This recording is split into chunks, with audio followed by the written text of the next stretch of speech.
In my bad here. Right, here we go. Right, we'll start now. I've got a few coming now. Wait, a few want to come in. It's Friday and it's late.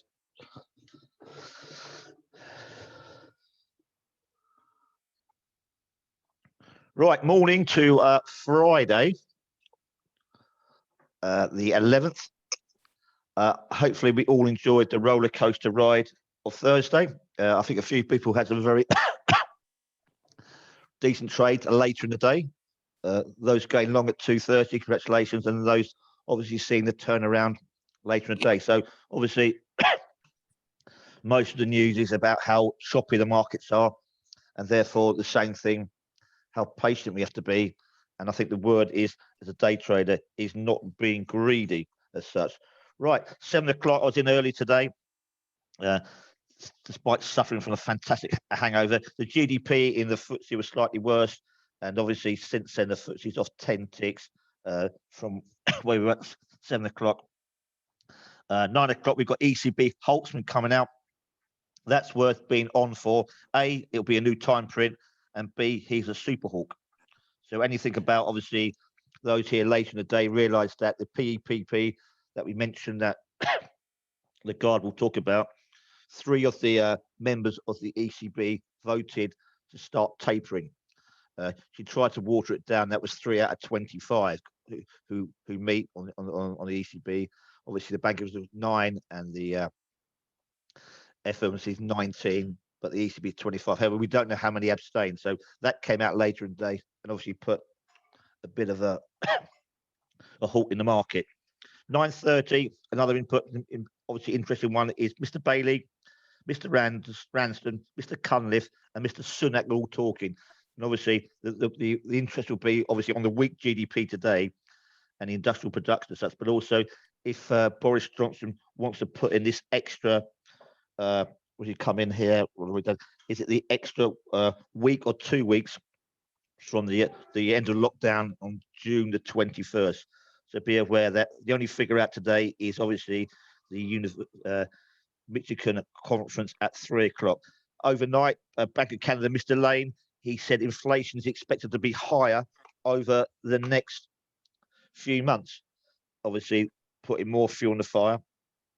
It did come out later on a Wall Street Journal thing. Is that the Fed is to announce tapering in August, September on inflation concerns. Obviously, that all the rumours will be coming out now before the FOMC next Wednesday. However, they reckon it will be a reduction of bond buying exactly as the ECB are going to do, but that will not start until at least 2022. 10 o'clock today, the G7 start their 3-day meeting, basically about climate change, economy, and the corona. What the rumours has come out is that the G7 want to vaccinate the whole world by the end of 2022. Good luck with that. Again, we mentioned earlier, the UK might delay the 21st of June opening for 4 weeks. Obviously, that's not going to be good for GDP. And obviously, Mr. Sunak may be mentioning that at 9:30. So obviously, that'd be interesting for A, the gilts, B, the FTSE, and mainly, obviously, would be cable, which was taking a bit of a hit the last few days. Obviously, Biden's stimulus bill has been watered down to maybe 973 billion over 5 years, or 1.2 trillion over 8 years. A lot lower than what Biden wanted. Was it 1.6 or 1.8? That's currently going through the wires. But as we all know, Mr. Biden's over in the UK. I think he's down in his eyes in Cornwall. The G7 corporate tax deal that was signed or agreed on Tuesday has been made quite unclear now, in that certain companies will be exempt, and those companies obviously are the ones that are meant for Google, Amazon, etc. We mentioned earlier on ECB 3% on bond buying PEPs. We've got on that, and the Financial Times obviously comes out today. Cryptocurrencies to carry the toughest regulations on all assets altogether. So we're aware of that. So basically, today on a Friday, first rule of thumb is we don't do our articles on a Friday. Most people are very busy Thursday. If you're a bad Thursday, don't try and make it back on Friday because there's not much news out. The only news that will be out will obviously be people talking about the G7 down in St Ives, and they probably won't be talking about anything until the afternoon. Right, George, are you awake? Barely. Good, because I've got a terrible hangover. So you can do the DAX, the FTSE, the Russell. Oh my God, you've given me the choice. The Euro stocks, Wall Street, and anything else while I have a quiet. Right, I'll do the DAX and you do the FTSE. Thanks. Yeah. Well, I think in theory the FTSE might be the one to trade this morning because GDP was weaker. I bet it rallies. Yeah. Again, we don't expect too much this morning. If you look at Wall Street's unchanged, FTSE 6 up, DAX is unchanged as well. So the market's opening with no real direction either way. And I think we found that yesterday on CPI and ECB, that no one's really got a Scooby-Doo. Charlie, are you awake? I am. While we've got here, yeah, who do you think is going to win the Euro football, which starts today? France. France, there we are. Are they? If we win our group, do we play France? We played a runner-up if we win our group, we played a runner-up from France's group. Okay, which right. is going to be either France, Portugal, or Germany. I think that's quite good because your knowledge on football is fantastic. All you need to brush up is your fundamental knowledge on markets. Yeah. That ain't wrong. Every day's a school day, Neil. Exactly. Very good trade through yesterday. A good winner on a Thursday to finish. Thank you. Don't give it. On a Friday. Don't give it back today. Oh no. Yeah. Right. I'm going to look at the FTSE. I'm going to look at the DAX. Let's put the DAX up. George is on the FTSE, and as we said, the GDP was slightly weaker. So in theory, we may expect some selling in the FTSE on the back of the GDP, and obviously that news that the UK may delay the 21st for a whole month. Right. Sick.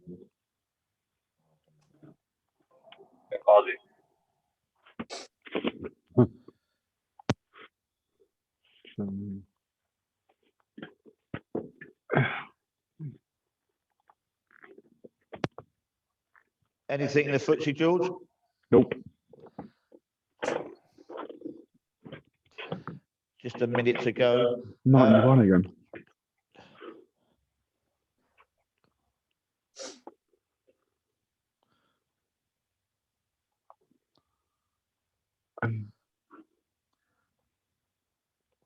I'm just having a look at the DAX. Where do we see a bet consolidation? I think we could be stuck within that 10, 15 tick range, I think.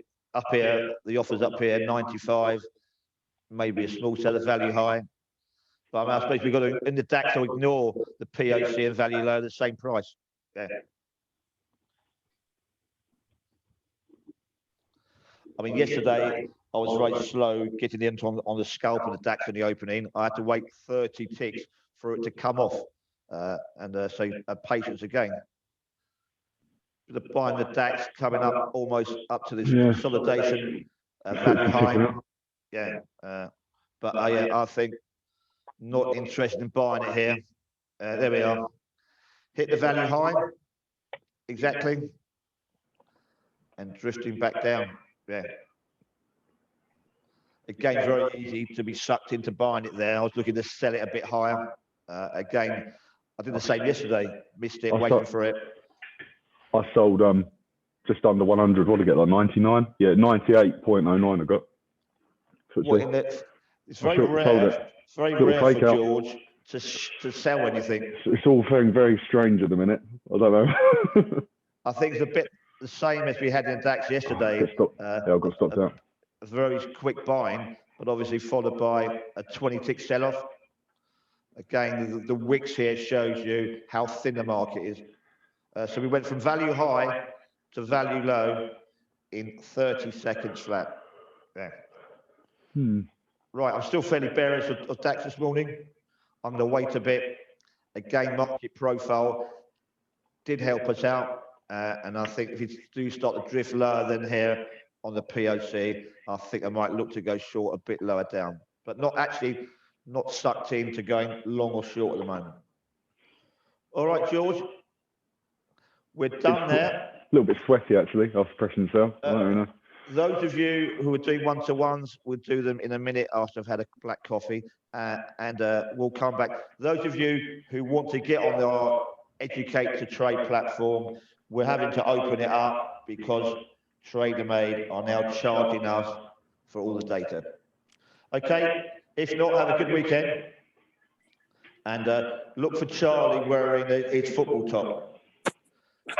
Cheers, Neil. Cheers, In the loo. In the loo.